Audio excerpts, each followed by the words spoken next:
2025-26 માટે 1033 કરોડના બજેટનો અંદાજ રજૂ થયો છે। 2 જોડી યુનિફોર્મ અને 1 જોડી બૂટ મોજા આપવામાં આવશે। બેન્ચ ખરીદવા 3 કરોડ, વિજ્ઞાન પ્રયોગશાળામાં 50 લાખની જોગવાઈ કરાઈ છે। શિક્ષકોની ભરતી બાબતે પણ બજેટ સામાન્ય સભામાં રજૂઆત કરવામાં આવી છે।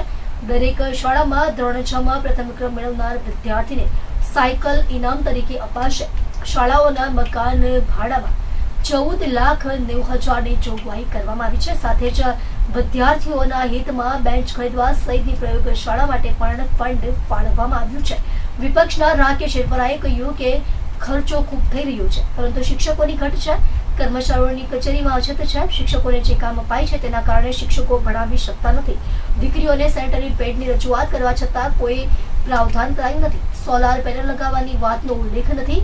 એજન્સીઓ ભ્રષ્ટાચાર કરે છે તેના મુદ્દે રજૂઆત કરી હતી, પરંતુ તેના પર કોઈ ધ્યાન અપાયું નથી, જેથી અમારી માંગ છે કે આવતા બજેટમાં તે યોગ્ય કરવામાં આવે। હું રાકેશ શિરપરા, નેતા વિપક્ષ, નગર પ્રાથમિક શિક્ષણ સમિતિ। આજ રોજ નગર પ્રાથમિક શિક્ષણ સમિતિની બજેટ સભા યોજાઈ। સુધારેલ બજેટ છે અંદાજે 1200 કરોડ અને નવું જે આવનારા 2025-26ના વર્ષનું 1033 કરોડનું બજેટ મંજૂર થયું છે।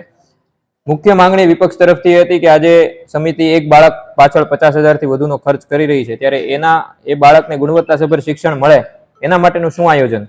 કારણ કે 1559 શિક્ષકોની અછત છે। 359 શાળાઓમાં મળીને એક શાળા દીઠ 4 થી વધુ કાયમી શિક્ષકોની અછત છે।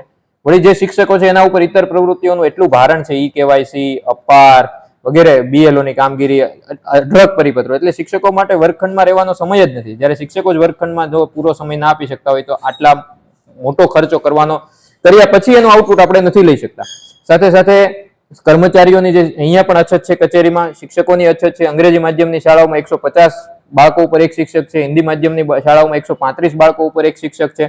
તો આ છે એજન્સીઓના જે ગેરવહીવટ છે દર વર્ષે, કે વસ્તુઓ મોડી આપવાની, ઓછી ગુણવત્તાવાળી આપવાની, ઊંચા ભાવે આપવાની, એના માટે વાત કરવામાં આવી। શાળા સફાઈની ગ્રાન્ટમાં વધારો કરવા માટેની વાત કરવામાં આવી।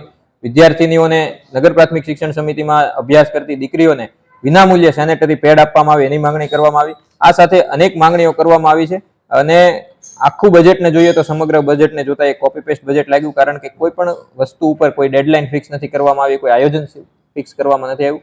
તો ખૂબ દુઃખદ અને ચિંતાપૂર્ણ વાત છે, પણ આપણે ઈશ્વરને પ્રાર્થના કરીએ કે બાળકોનું ભવિષ્ય સુધરે અને કંઈક સારું થાય।